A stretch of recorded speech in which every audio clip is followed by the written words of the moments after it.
whatever content you start going viral for on TikTok, it's really what they want you to keep posting or similar things. And it's hard to transition out of those things because TikTok's algorithm is built on, we know what the people want to watch, and so they show it to people.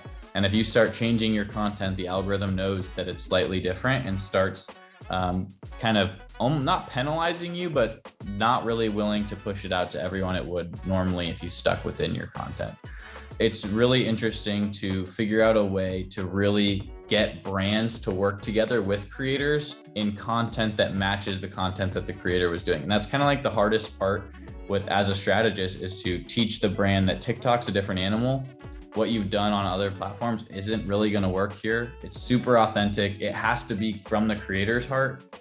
And if it's not going to perform well. Even if you want them to do certain things, it just does not work on this platform. And we let the creators create and give their audience something that they really enjoy.